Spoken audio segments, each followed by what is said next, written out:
you've never heard before. There's no evangelist here, just talk about religion with a twist. So let's get started and have some fun. Welcome our hosts for tonight, the Rebellious Rev and the Doc.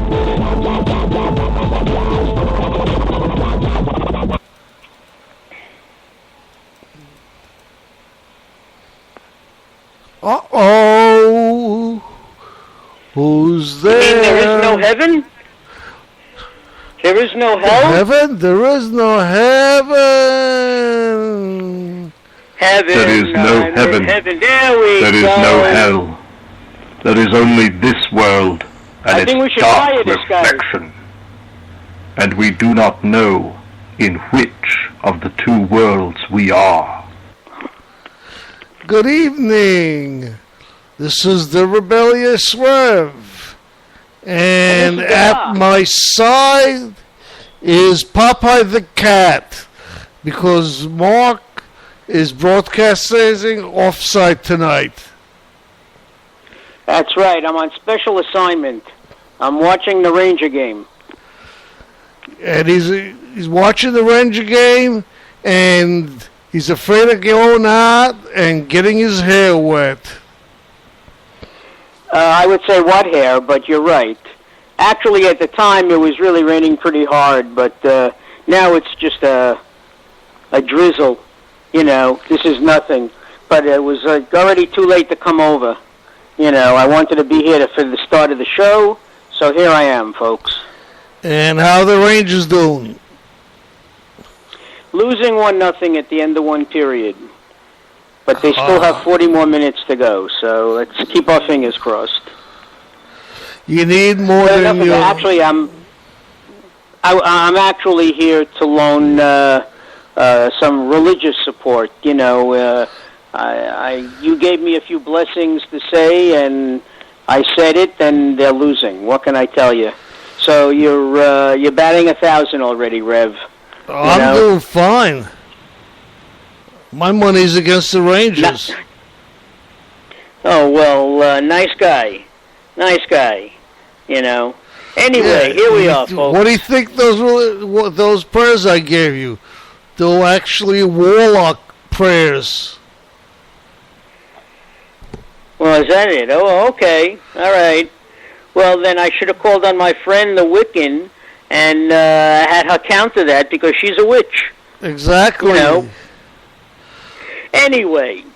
So how you been? How's your week so far? Wait. You know, how's my week? My week is my week. What can I tell you? It went rather quickly. You know, I must say, it seems like it was just yesterday that it was Monday, and we were doing our CC Radio Network show, and here we are. It's Friday, and we're the Rebellious Rev and the Doc. So are those two guys the same guys? You got to be kidding me. Nobody knows that. It was a secret, Mark. No, it's not. Everybody knows who we are. Come on. Oh. Hey, listen. We have to be upstanding and honest with our listening audience. I mean, this is how it is. People call me up and keep asking me who is that idiot, the Doc. And I said, that's no idiot. I said, that's Dr. Mark. And they said, really? See, so they didn't know. No, they knew that I'm the idiot, at least. You know. I mean, that's, what can I tell you? Only as the Doc, not as Dr. Mark. As Dr. Mark, they thought you were very well-educated gentleman, well-spoken. Well, I am well-spoken. You know, I mean, if you compare me to you, I am well-spoken. What can I tell you? Compare me, the cat is well-spoken. That's true. Popeye the sailor. What can I tell you? He has his spinach every day. And that much I will say. He's a cat of little words. No, he believes in action. Exactly. He believes in action. But anyway, here we are to discuss the last of our commandments and maybe do a little bit of review. Well, I'll tell you, if we make our audience laugh in between, that's terrific. After we hear these last 10 commandments, last 4 or 5 commandments, God is just about taking away all our fun. Well, I mean, it is. Well, if you're Jewish, tonight is the Sabbath, so you're not supposed to have too much fun anyway. In fact, I watched a program yesterday that I taped from WLIW. No, actually, it was the History Channel 2. Okay, and it was about the Ten Commandments and their relevance in today's society. Okay, they had some religious people on discussing it, and Alan Dershowitz, Harvard University professor, well known. Okay, and I learned a few things that hopefully I'll be able to impart on our audience. But for tonight, we're discussing some biggies. We already did Thou Shalt Not Steal, but I wrote it down anyway. Thou shalt not commit adultery. Thou shalt not covet thy neighbor's wife or possessions. And thou shalt not bear false witness against your neighbor. In other words, don't lie, don't cheat, don't steal, and don't mess around with anybody but your wife. So we should be able to generate a very good discussion tonight. As I said, there goes all the fun. Well, all we have to do is tell our audience what the phone number is where they can reach us. So why don't you do that, Rev? Okay, ladies and gentlemen, you can reach us at 646-595-3275. And our chat room is having some problem logging in, so hopefully it'll open up soon. Oh, I think it just opened up as I said that. So no problem. Well, let's hope it works. Let's hope it works. Anyway, ladies and gentlemen, needless to say, I'm the one with the notes around here. I took some notes. First of all, I couldn't find any quotes on "Thou shalt not steal," "Thou shalt not bear false witness against your neighbor," but the computer was rife with some quotes about adultery. Shows you the importance. Let me see. One here is, you've heard it said, do not commit adultery. Well, that's a good way to begin. He says, but I tell you that one who looks at a woman has already committed adultery. Okay, and this is, he has committed adultery in his heart. This is from Matthew. Chapter 5, verse 27 and 28.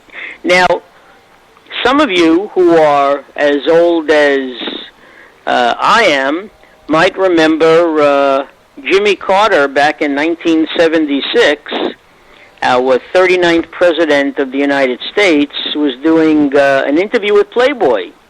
And very interestingly, he quoted Matthew, okay, by saying that same exact quote that, he has looked at other women. He has lusted in his heart, he said. And therefore, that makes our 39th president guilty of adultery, because in the Bible, there is no distinction between doing something and thinking about it. Okay? And if that's the case, Felix, we're all going to hell. Might as well do it. Well, we're all going to hell. Yeah, so you might as well do it then. Well, that would be up for discussion, because if you're going to do something like that, then I've heard it said or mentioned that, it's very difficult to remain monogamous, okay? Some people say and believe that man was not meant to be monogamous, okay? And when I say man, talking about women as well. You're talking about mankind. The human race. Right. But the problem is that... Hold on. What? I'm going to hold on. The problem is... Oh, I think Dr. Mark, the doc has a problem with his phone. Yeah. Something. Yeah, you're right. In any event, what was I saying? Oh, yes. Some people have said that marriages should be renewable contracts. You know, every so many years you sign a contract. You know, obviously if there are children, it makes it difficult. But, you know, some people say, you know, every 5 years you should sign a renewable contract, let's say 5, 10. And then after that, depending upon what you and your spouse agree to, you know, 2 years after that, 3 years after that, whatever it is, split the proceeds 50-50, and you go one way and she goes the other way. But, you know... Then what's the purpose of marriage? Well, that could be debated too, okay? And for the most part, people only marry, or at least they used to only marry, when they are thinking of raising a family, okay? Now, I know that in today's society, it's, I mean, we just look at Hollywood and so many actors and actresses, so many sports people are engaged and they have their children before they get married. But for the most part, at least, they marry the partner that they're with. Okay. I don't know. But I do know. I've met many people who are married that did not want to have kids. And that has nothing to do with it. Yeah, none of this has anything to do with anything. Right now, what you're saying I don't know. With renewable contracts, having baby first and then getting married. That's not... You're not listening, Felix. What I said was that most people still, you know, if they're going to start raising a family, they'll get married. Otherwise, they continue to live together. Okay? A neighbor of mine did that. They were living together for 15 years. They decided they wanted to have children. They made sure to get married before they had children. That's all. And what I said was, many people in Hollywood, however, have the children first, and then they decide later on to get married. You know, but at least they do get married. Okay? You know, a common question used to be when kids would look at their parents' wedding albums, they would say, well, where am I? You know, but in today's society, when kids get a little older, they could look at their parents' wedding album and say, you see, there you are, right there. You know, because they've already been born. You know. Well, so you're generalizing too much, I think. Oh, I don't know about that. I'm just stating what I know. People in Hollywood, they're a very small minority of the society, and they're not representative of society because they're all rich. They all live a different lifestyle than any of us know or used to. So it's really... Well, they're a very small minority. Felix, listen, Rev, it started in Hollywood. But nowadays, everybody does it. Everybody under the sun usually gets engaged, has a baby, and then gets married. Okay? I mean, for the most part, that's how it's done in today's society. I don't think so. Anybody out there who thinks people get pregnant first and then get married, let me know. Tell us in the chat room. Well, you have to understand that, you know, I mean, it happens. You know, it's more common now than it ever was. That's what I'm trying to say. Yeah, I'm just trying to figure out if there's a lot of people doing it or it's a small minority. What difference does it make? What difference does it make? Doesn't make a difference how many people do it. It's just that in today's society, you have more people, for whatever reason. First of all, people get married later and have children later in life because men and women both want to pursue a career, okay? Then they have a decision to make. Do they want to have children? You know, then the other decision is, well, you want to get married or you just want to have children and live together, okay? All of these things, you know, this is the society in which we live. But what do you think the majority of the society does? I don't care what the majority of society does. I'm only stating a statistic that whereas in the past people got married before they had children, nowadays more and more people, and I'm not saying it's a majority, it's still not the majority, but more and more people are opting to live together, have a family, and if things go well, they get married. If not, they make some arrangement. That's all. I understand all that, but remember, I'm just the doc. I'm just the Rebellious Rev, and you're the doc. But you're saying statistics. Statistic means numbers, and we have no numbers.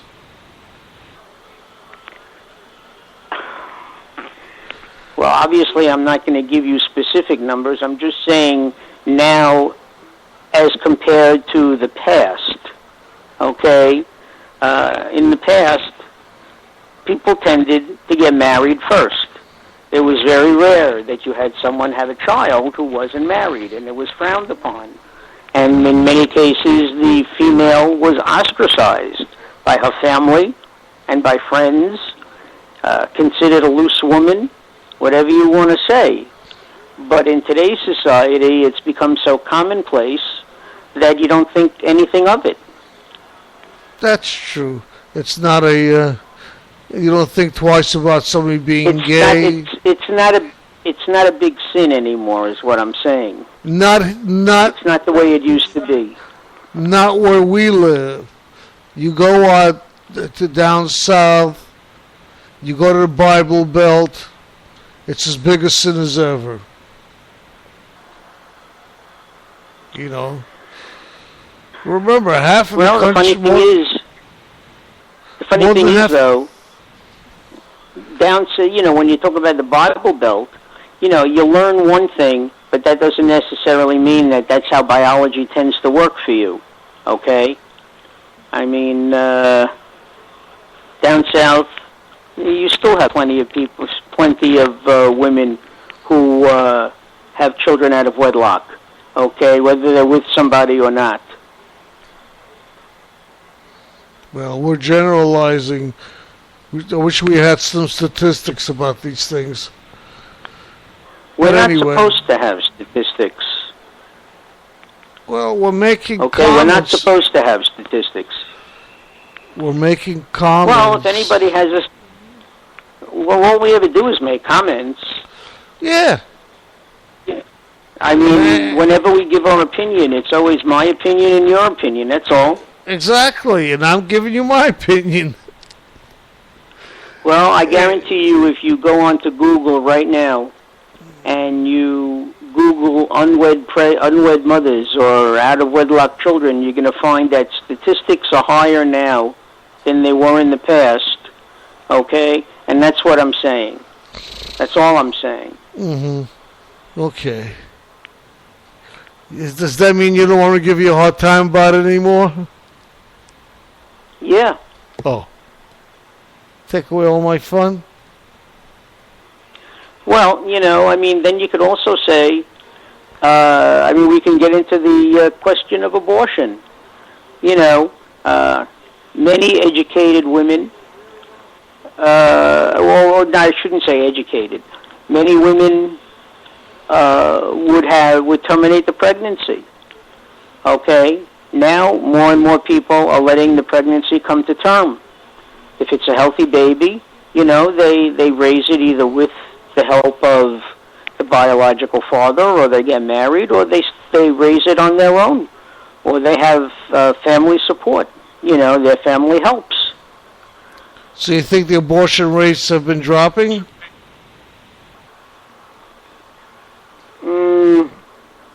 I don't know. I mean, that's another topic entirely.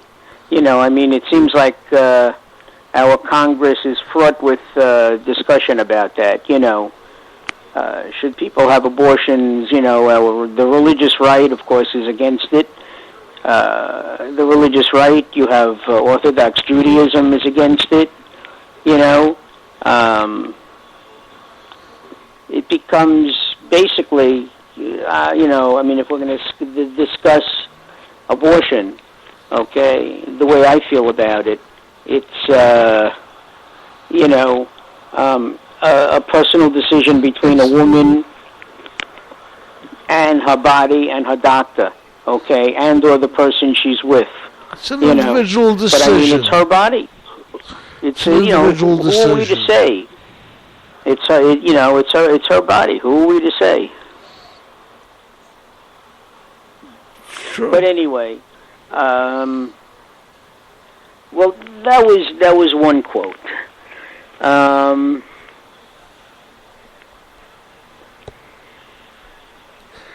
John Updike, in an article called Couples, says that the first breath of adultery is the freest.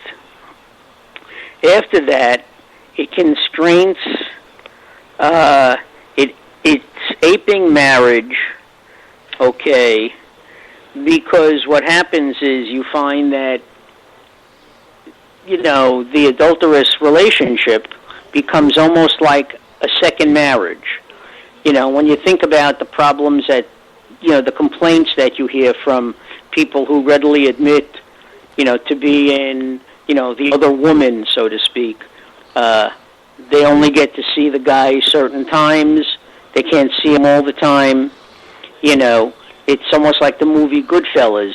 In Goodfellas, Friday nights were girlfriend nights, and Saturday and Sunday were family days. You went out with your wife, and on Sunday you got together with family and your children. Okay? So, when you think about it, while, at the beginning, an adulterous relationship may be fresh or something new, after a while it's almost like a second marriage, and, you start to grow on each other. Well, maybe just a one-night fling is a better idea.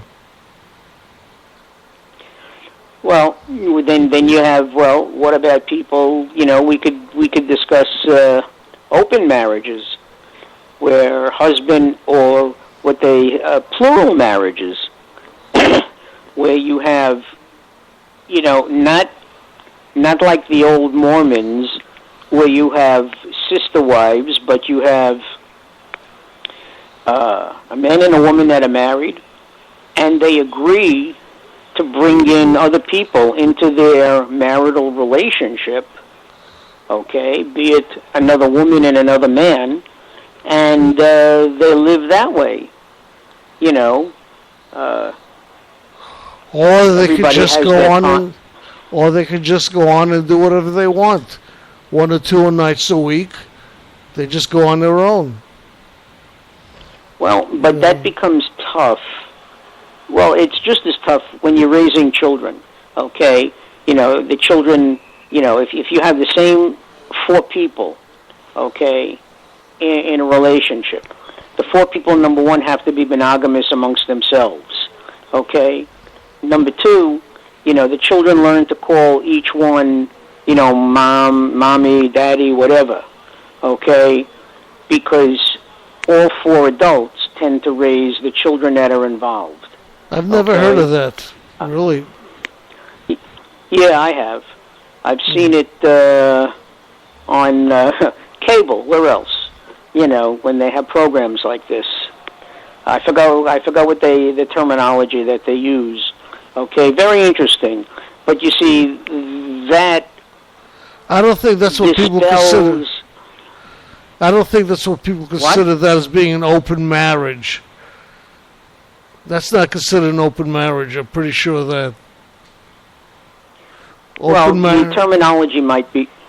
Well, like I say, the terminology might be wrong, but the idea is still there. You're not talking about swinging, like back in the 70s, okay?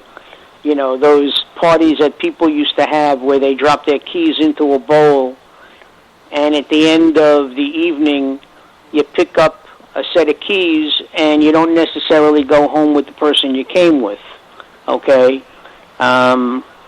So I'm not talking about swinging per se. I'm talking about 4 people who love each other as a family, okay? They're in a loving relationship, okay? That much I've seen, okay? And it tends to work for them. Like I said, the terminology, I'm not sure what they call it. I know there's a name for it. Yeah. It's not necessarily open marriage. That much you're right about, okay? But I do know that it does exist out there. I don't doubt you. I just never heard of it. Well, but then you got to be with it, Rev. You know, got to be with it. Listen, I'm not home all day like you watching True TV. I don't watch True TV. Or whatever you watch on TV. Most of the time I'm watching the news. You know, but occasionally late at night they have these cable programs, and I enjoy watching it and getting a different perspective on something. You know, but anyway, that was one idea. Then there's another one. Now, these are still quotes on adultery. In her book, Forever Amber, Kathleen Windsor says that adultery is not a crime, it's an amusement. Okay, it's the way people amuse themselves. You know, trying something different for a change. What can I say? That would be like what you said about, well, you know, one-night stands, okay, or a little tryst, where I remember about 40 years ago, more than 40 years ago, Dustin Hoffman made a movie with Mia Farrow, I think it was, called John and Mary. And what happened was they met at a club, they pick each other up, they go to bed, you know, and neither one knows the other one's name. And it's like a one-night stand. And John, I believe, is trying to track down Mary because he decided that he really liked her, but he didn't know who she was. Okay? But, you know, I mean, when I was between marriages, okay, one of the people I went out with said, you know, would you believe that, you know, she's had one-night stands, you know, and I'm coming off a 10-year marriage, and all this stuff that she's talking about is like all, you know, this is stuff that you hear about, but you never realize, you know, I never met anybody who had a one-night, yeah, it's Greek to me, you know. But again, there's nothing wrong with it. I mean, you know, if people are not in a relationship and they want to have sex, well, what do? Most of them go to a club. They find somebody that they have an interest in. You know, they have a one-night stand, and that's it. You go your way, I go my way. No strings attached. You know?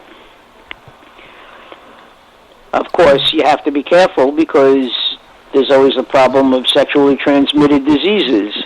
Sure. You know? 30, 40 years ago, when they had all the swinging clubs, there was no HIV per se. Or at least it wasn't in the United States, I don't think. Well, when you talk about 40 years ago, no, it didn't. It wasn't then. It was, you know, in the early 80s, 30 years ago. Okay, 81, 82, 83. That was when AIDS first made it to the United States. Okay? And, people used to be warned that when you sleep with someone, you have to know that you're sleeping with every person that person has slept with, because you never know who the carrier is, who's the carrier of the disease, who's going to make you HIV positive, okay? But again, this all goes along with adultery.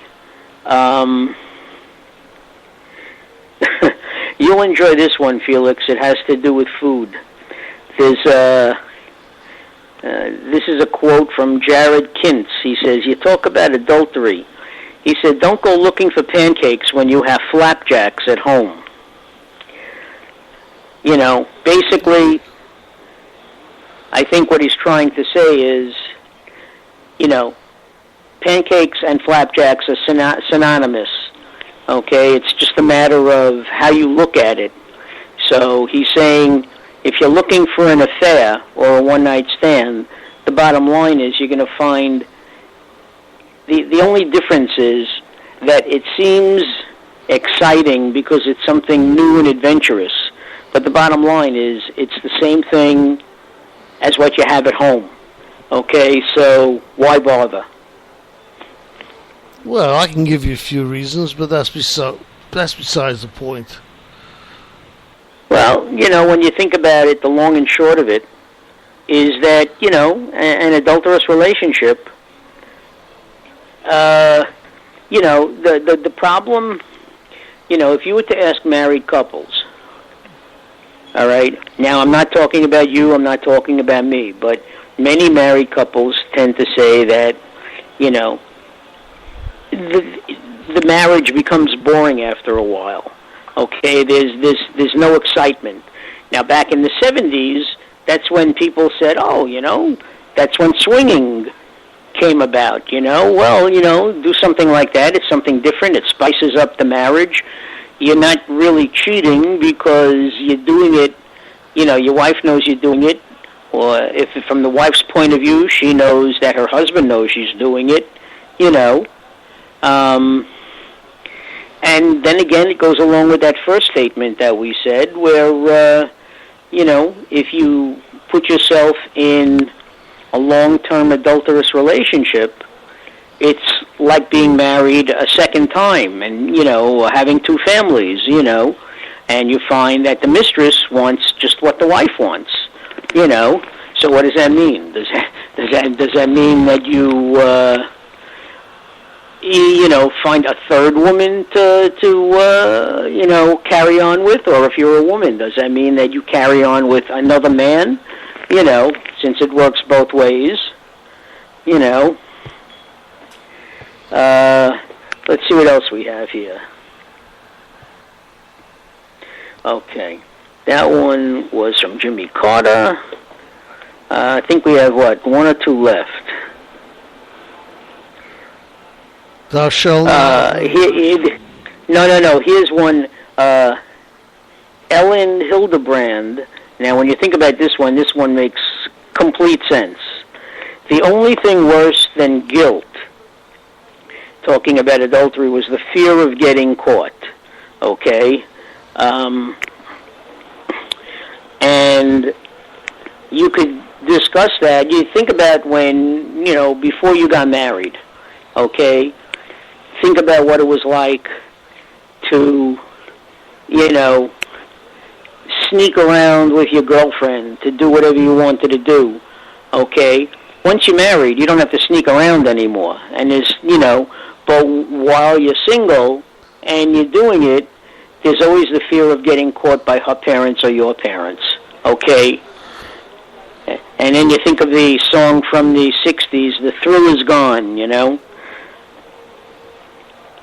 And the final quote, let me see if it's worth mentioning here.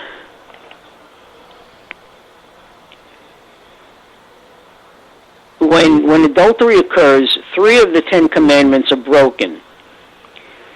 One is thou shalt not commit adultery, the other one is thou shalt not lie, and the other one is thou shalt not covet thy neighbor's wife. Because, you're not literally, unless you're doing it with your neighbor's wife, that's just a generalization. It simply means, straying out of marriage. But there are the 3 Ten Commandments, the 3 of the 10 Commandments that we're discussing, you know. So there's so much for the quotes on, you know, on adultery, you know. If any of our listeners has anything to add, you know, we wish they would call up. Once again, 646-595-3275. Certainly, unless somebody is afraid of repercussions, everybody has an opinion about adultery. Okay. Now, don't forget we started out by saying that, you know, maybe in our society today, you know, marriages should be made contractually, okay, where you have the 2 parties sign an agreement, other than getting married, you know, in a religious forum, if that's your choice, you know, but, you know, you go for 10 years because the old 7-year itch is now really 10 years, not 7 years. And you see how things are going. Do you want to renew the contract, or you don't want to renew the contract? And in this way, there's no problems, no hassles. You know, people just wash their hands of the whole thing, split everything 50-50, discuss how the children are going to be raised equitably, and you walk away. Now, why do you need a contract at all? Well, that's because what a marriage is a contract. No. Because well, I realize that, but the contract makes it binding. For that matter, what do you need? A prenup? Everybody now, because people get married later in life, you know, the husband has means, the wife has means, and they say, look, what I have now is mine, what you have now is yours, and anything that we get together is split. Okay, but there is no, you know, but there's a prenup. There's an agreement being made. Okay. You don't have to be married to do it. I'm sure you can just do it. Well, either way, you're right. You don't have to be married, but that's the need for a prenup. If you're going to live together, and you're going to live together for a certain amount of time, each party wants to protect what they have going into the relationship. Okay? That's the purpose of a prenup. The difference is that many people today are still, at least like I was when I went into both marriages. I didn't have means. I didn't have an inheritance, so to speak, and neither did either one of my wives have an inheritance. So there was no need for a prenup. You know, I didn't have $500,000, and she didn't have $500,000. You know, now if we had married and made that $500,000 together, that would have been split 50-50. It's community property. But so much for adultery. I'm sorry we couldn't get anybody to phone in to discuss this. You know, but the next thing would be thou shalt not steal, you know. And when you think about stealing, you know, you also think about, well, if that, it also has to do with coveting what other people have, you know, being jealous. You could be jealous, okay, but don't make it your business to take what's not yours, okay? On the show that I watched on, public on the History Channel, they were discussing poor people, and what was said was that if a poor person comes into your, now don't forget we're talking about biblical times now, but if a poor person comes into your farm, and let's say he takes a chicken and he milks the cow because he's hungry and he needs it for his family, that tends to go along with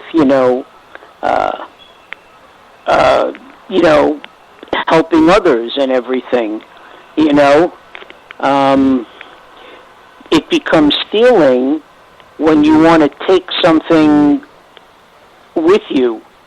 In other words, if you want to take the cow, okay, it seems that they make a distinction that way.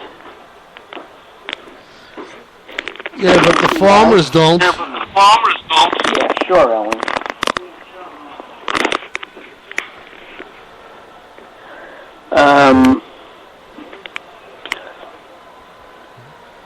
In any event,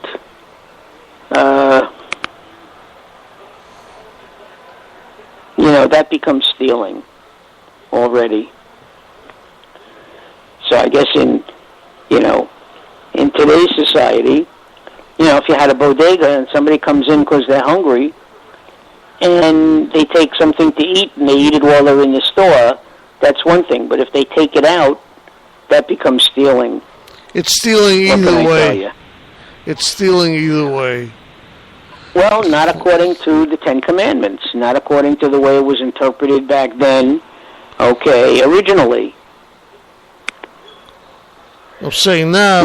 now it... if you're taking something that doesn't belong to you, the bodega owner is saying you're stealing it. Well, look, I would tend to agree with that, but according to the interpretation, back during biblical days, this was not considered stealing. It was only stealing if you walked away with it, okay? Sort of like if you go to a buffet, okay? Pay one price. You can eat all you want, but you can't take anything home, okay? You leave over, technically it's not yours. You can't take it home. Okay. That's the way it is.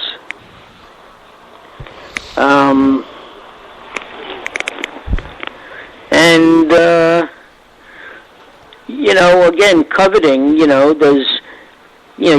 does that also mean that if a coworker gets a promotion, you could be, don't be covetous of the promotion that the person got. You should be happy for them. Maybe you weren't working hard enough to get the promotion yourself. Anyway, so that comes with that. That's coveting your neighbor's property. Okay, and then lying, bearing false witness. That. You could really get somebody in trouble if you lie. In the courts, that's perjury. And many famous people have been guilty of perjury. See you tomorrow. See you tomorrow. But, yeah, my son's going to work. But now I have a bunch of notes from that program, and some of it may be repetitious, okay, because I may have already said some of this stuff, But let's hear what you have to say before I continue. I'm starting to lose my voice a little. Well, we've been talking now for almost 45 minutes, and so far we've been going along pretty smoothly, and,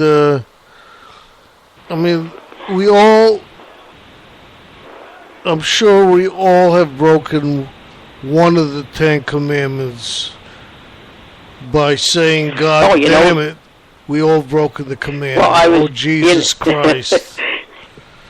I was just going to say, that's a biggie, okay? In fact, I have a note on that from the program that, that I watched, but, they say that back in biblical times, if you were to say, God damn it, or something to that effect, it would be you're taking the name of the Lord in vain. Yeah, well, technically it is. But now it's becomes sort of accepted. So we've all, I would say almost all of us have one time or another has said something like that.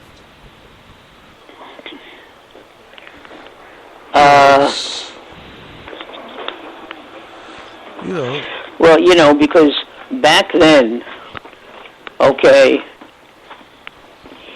people were worried about their soul, whether it's the church, being excommunicated, or, in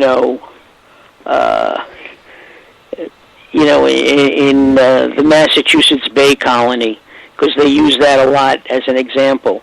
These people were Puritans, okay, and if you said the name of the Lord, you could be put in the stock, one of those things with your head and your arms sticking out and everything, for a certain amount of time as punishment. But nowadays, even little kids, would tend to say things that they shouldn't. Well, they hear adults saying and they repeat it. That's exactly right. Now, originally, according to the program, the Ten Commandments were supposed to be given to all of the Hebrews, okay, all of Israel. But God's voice and the thunder, his thundering voice, became oppressive to the ears of the ordinary people. So they asked Moses to be an intermediary. That's why Moses went up to Mount Sinai to get the laws. Now, originally, Moses went up without anything, and God supplied him with 2 tablets, front and back, with a total of 613 laws. We only tend to accentuate the first 10. And even the first 10 are a combination of a few laws put together. So, it may be 15 or 20, but they're shortened to 10.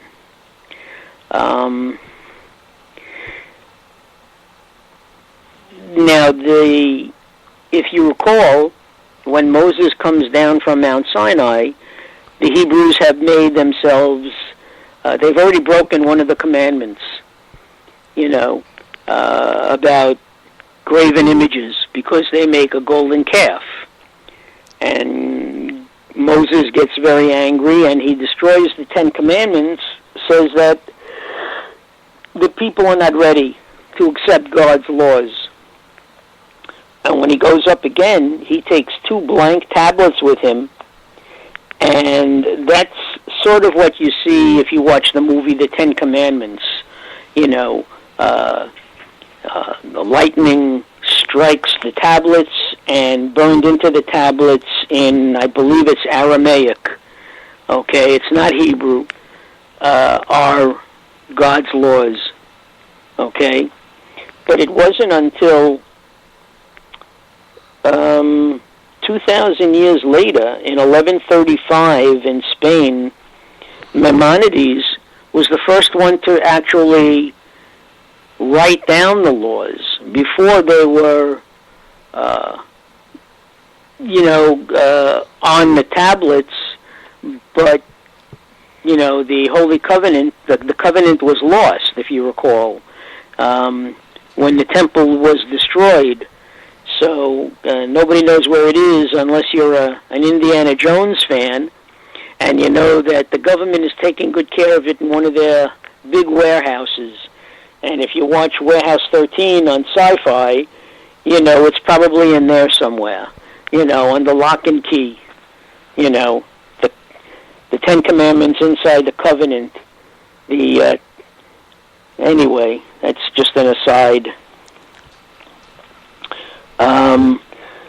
Now, in our judicial system, we've adopted some of these laws already. Self-incrimination, the Fifth Amendment. You don't have to testify against yourself. Bearing false witness, lying. That's why these things become biggies. And then killing, the differentiation between murder and manslaughter. These things are part of the 613 laws that God gave to the Hebrews. So in our judicial system, we've adopted parts of the 613 laws. Hey, Mark, you look like you're hurting your voice a little bit, so I'm going to play a little old-time religion, give you a little break. How's that sound? Gives me a chance to make myself. That gives me a chance to make myself a cup of coffee. Exactly. So that sounds good. I'll be right back. All right, enjoy. Okay.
Mark, you there?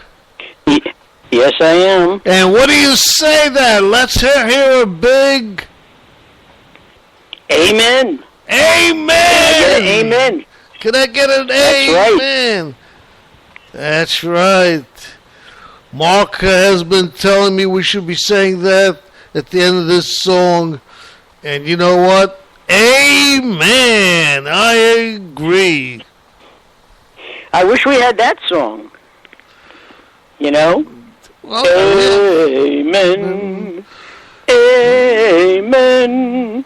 Amen. Amen. Amen. I remember singing that in high school. Amen. Yes, sir. Amen.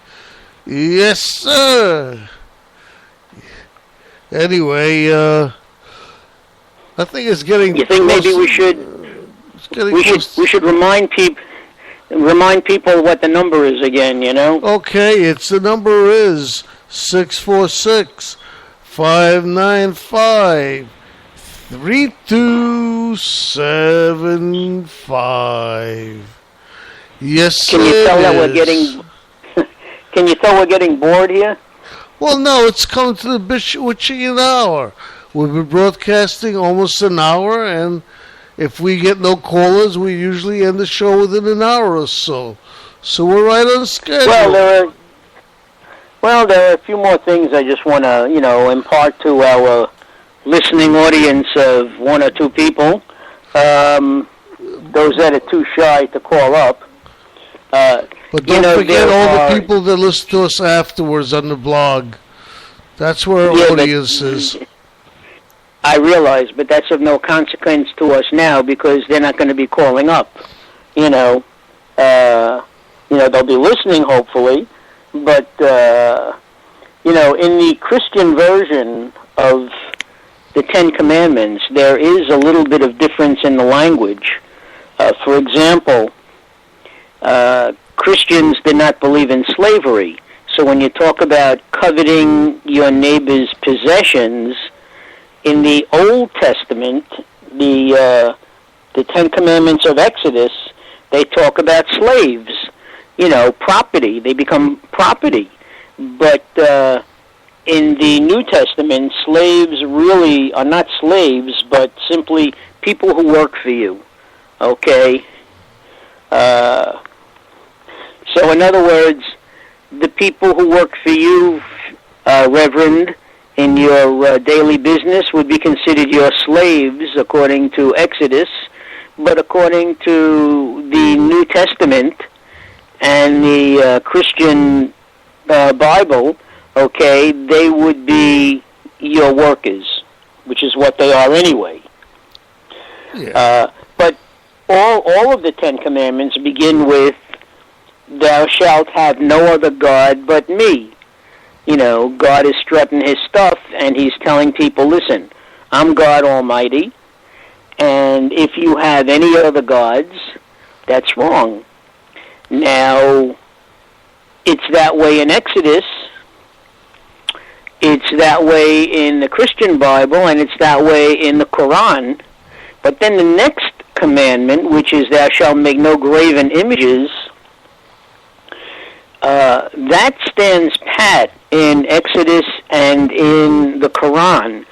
But anyone who's been in church knows that that's not the case.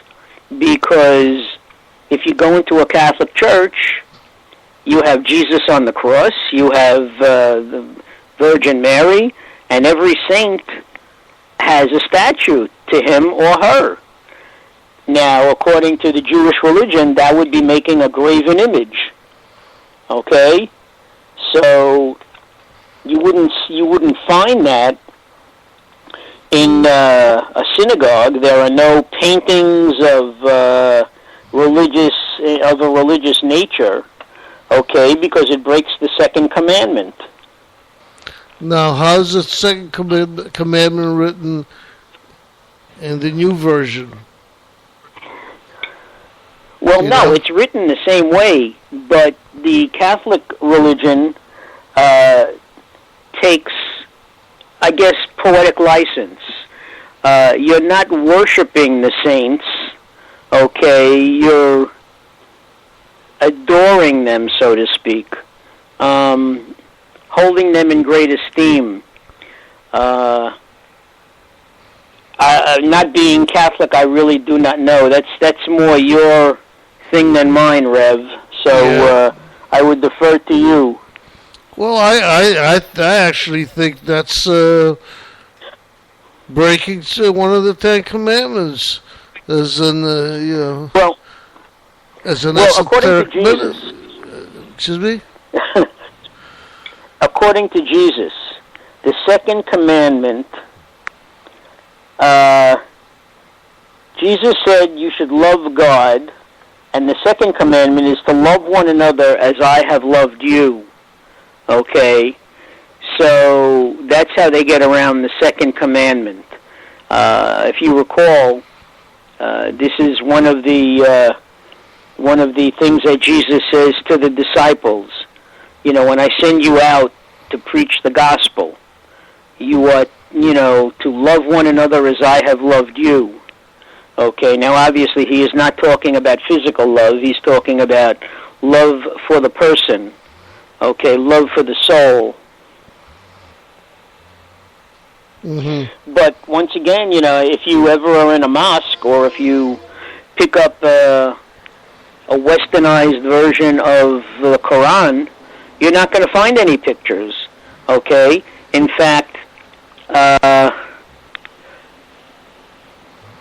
one of, Salman Rushdie got into trouble many years ago because he made reference to, I don't know if it was Muhammad or Allah, and they put out like a hit on him. I forgot what they call it, but there's a Muslim term for it.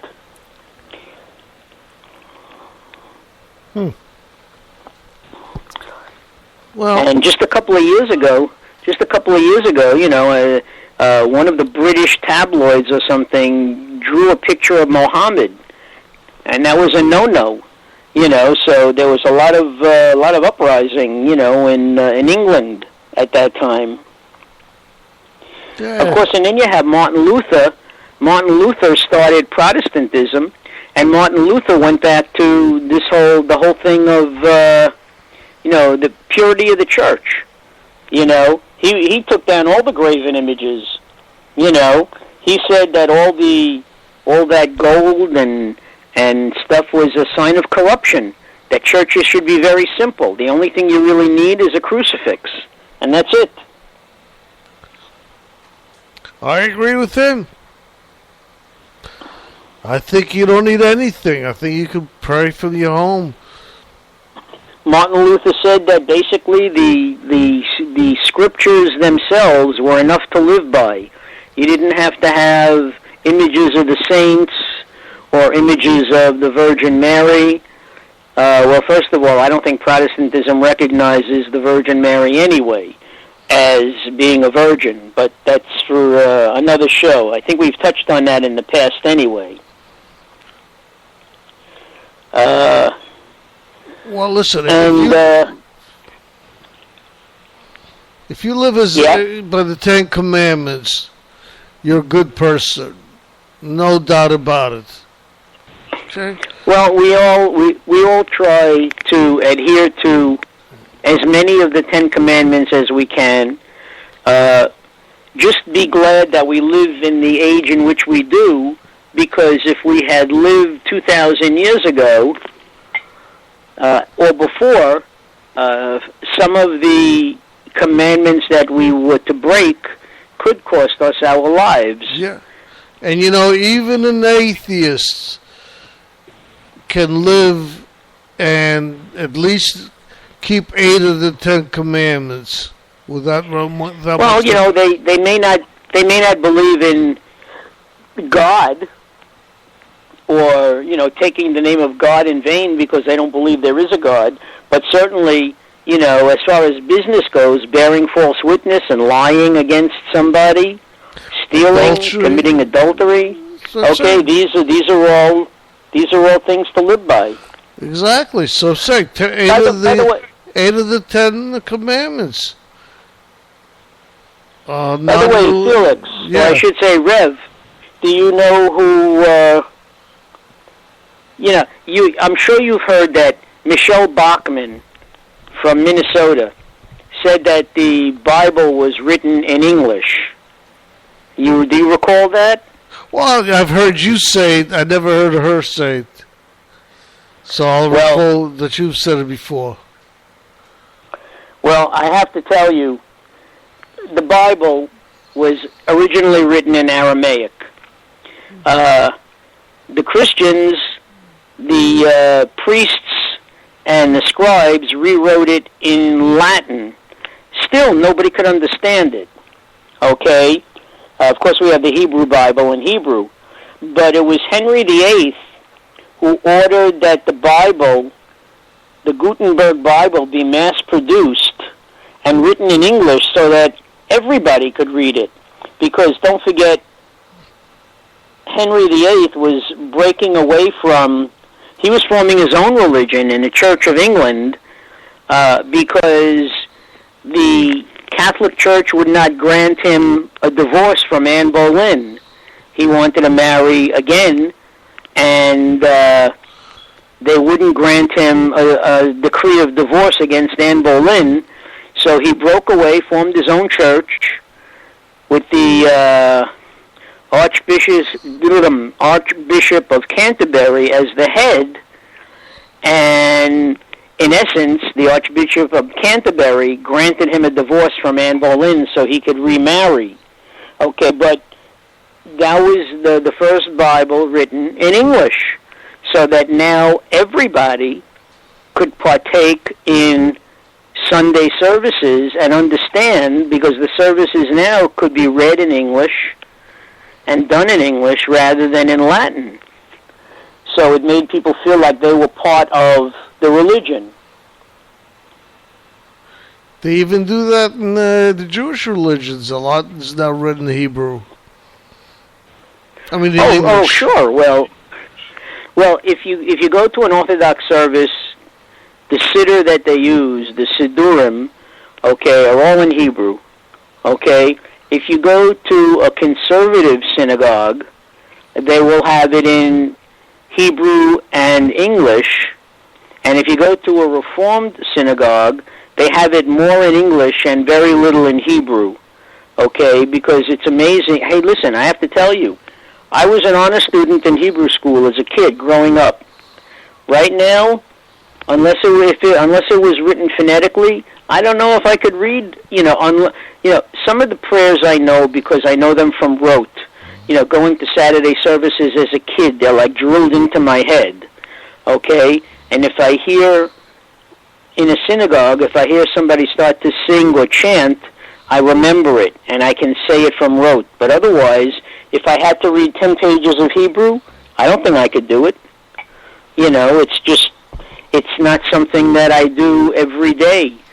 Sure, like my grandfather, may he rest in peace, my grandfather used to pray every day. Now, when he was a younger man, he would go to shul. But then as an old man, he would just go into his room, and instead of having 10 men for a minyan, he would just say the daily prayers. And even my father, when my father was sitting Shiva for his mother and his father, okay, he didn't go to shul. He went into the bedroom and he said the prayers. My father knew how to read Hebrew, but our generation is like the first generation that more or less has forgotten what it's like, unless it's something that you do all the time. Yeah, I mean, it's like anything else. You forget it. If you don't practice it, it's gone. Except maybe you're riding a bike. They say you never lose that. Yeah, well, I don't know about that, but some people might disagree. You talk about generalizations. That's a real generalization, But you always people always say that. It's always said. Yeah. People don't forget how to ride a bike. Getting back to... Yes? Yeah. What? Getting back to what? Oh, getting back to, the interpretations. According to the Hebrew Bible, the Sabbath is Saturday. Now, in the Christian Bible, in the New Testament, Constantine, the Emperor Constantine, changed Sabbath in 321 from Saturday to Sunday. And why did he do it? He did it to coincide with the fact that Jesus rose from the dead after 3 days on Sunday. So to honor Sunday, the New Testament says that Sunday is the Sabbath day. But I must tell you, there's still a difference between the Old Testament and the New Testament and how you keep the Sabbath. According to the Jewish religion, you still do no work at all, okay, on Saturday. And it's mainly a day of prayer and reflection. According to the New Testament, you pray, and then you don't work per se, because they had, back in the day, it was up until, it must have been in the early 70s, they had blue laws, okay, which meant that businesses couldn't open on Sunday. Nowadays, when you think about it, this generation of young people wouldn't know what it's like not to go shopping on a Sunday. Sunday is treated like any other day. And, if you're Catholic, you can go to Mass at 9 o'clock, at 8 o'clock, at 10 o'clock, at 11 o'clock, because Mass is only about an hour long. Saturday services in synagogue, if you're Orthodox, they could last 4 hours. So, that's another thing that's different. Yeah, a lot of things. And basically, they're how do you get around killing? Even in the Bible, even in the Old Testament, Hebrews were always warring with some group of people, and those holy wars are considered okay because God is telling you to do it. In today's society, when war is declared, the government says, okay, they're our enemy and you have to kill them before they kill you. That also is allowable. So they distinguish between killing in a war and actually murdering somebody on the street. Makes and sense. Basically, Rev, that's about it. I just wanted to show you I did my research here. You absolutely did. I'm proud of you. You kept to the top. Well, I try to come. You came. I try to come prepared. Like I said, I try to come prepared. It's just too bad that nobody bothered to call. Yeah. I noticed that one person in particular stayed away today for whatever reason. I don't know why. Yeah, I don't know. I can't tell you. I can't tell you either. But I think we've done about an hour and a quarter, and like I said, I don't think that person's calling up, so I guess we can say good evening and thank our listeners. Well, right. Good evening to you, too. Should we leave them? Yeah. What? Who's that? I'm ashamed of you. I'm ashamed of you. On a religious program, I am ashamed. Actually, she ain't half bad, Got a good voice, huh? Well, I mean, I hate to tell you, but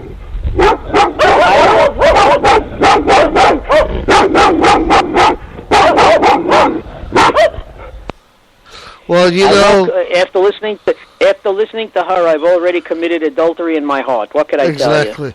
And you know what? 22:05 at 10:05, which was how long ago? 10 minutes ago. 10:05, 10 minutes ago. 10 minutes ago, somebody logged into our the chat room. That's it. One person. Now, does that mean that they listened, or that they log into the chat room? Can they hear what's going on? Of course. Well, they log in to listen to the show, and then they log into the chat room also. Yeah, but I guess this is one show that too many people don't want to. They don't want to participate in because they may be afraid that they've broken too many of the 10 Commandments. Well, you know, me being a reverend and the audience is my flock. I'll take confessions over the phone. 3 Hail Marys, bam, you're good to go again. Don't forget the donation to the discretionary fund. Oh, yeah. The Reverend's discretionary fund. Oh, that's very important. Yeah. But anyway,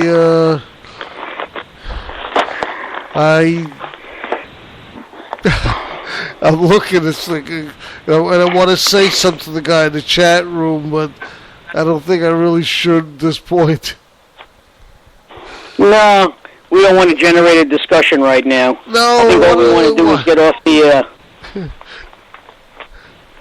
I'm going to just ask him how long he's been listening to the show. Tell him he's under no obligation to answer. There's no obligation no matter what. That's true. All right, Reverend. I'm going to say good evening. Wait 1 second. Give me a second.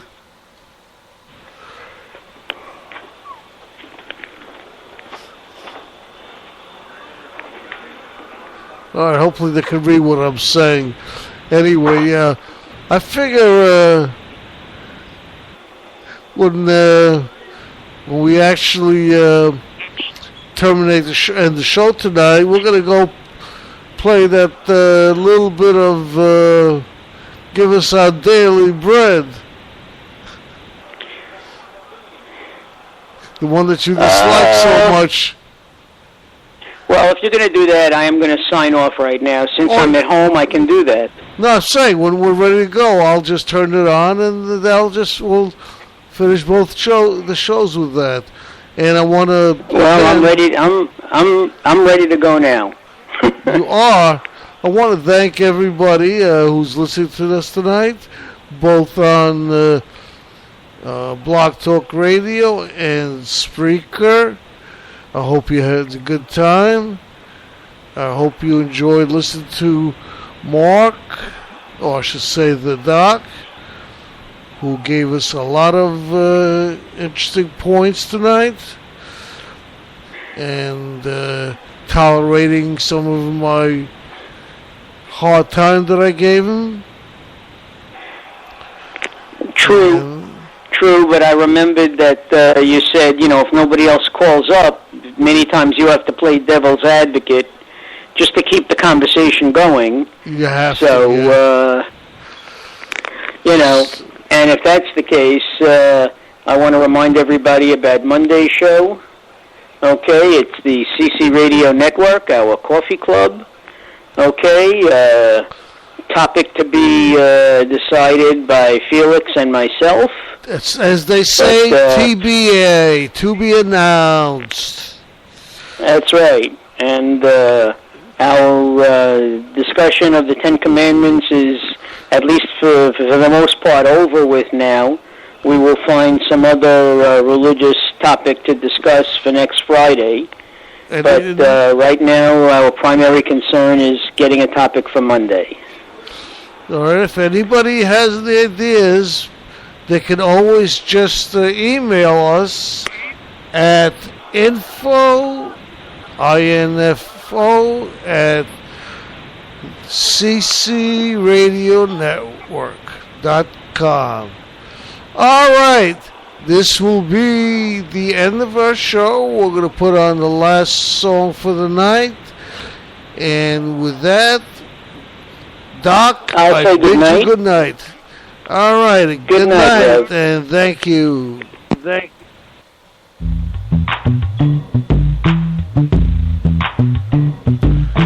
Give us this day our daily bread. May all the world be clothed and fed. I said, give us this day our daily bread. May all the world be clothed and fed. Everything, everything, everybody, everybody, every day. What's this God give us? Food and drink, yeah, that doesn't stink.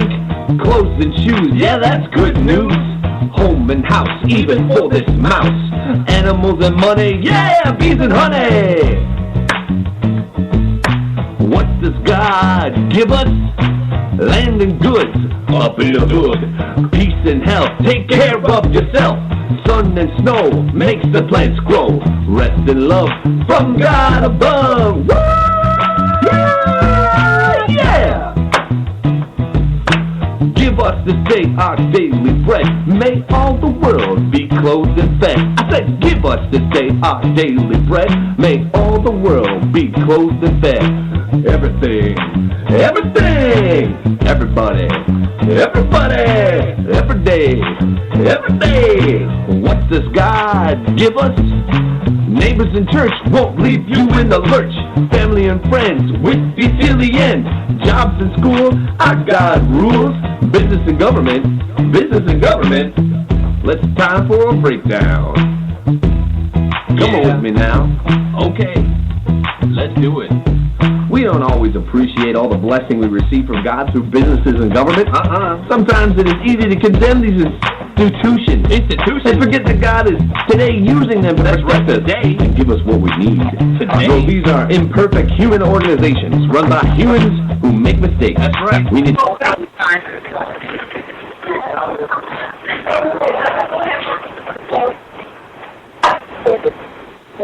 Hello, everyone. Good, man. How you doing?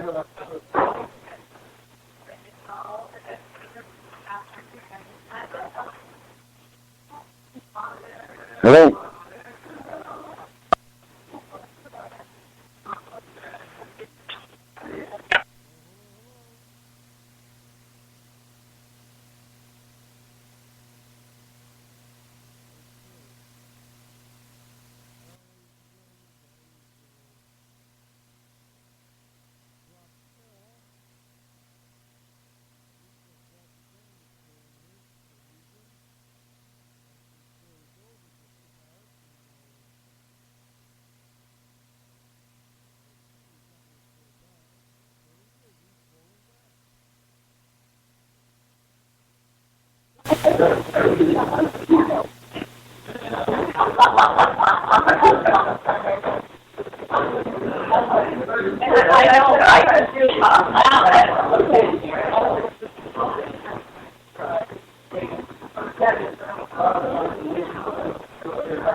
Well,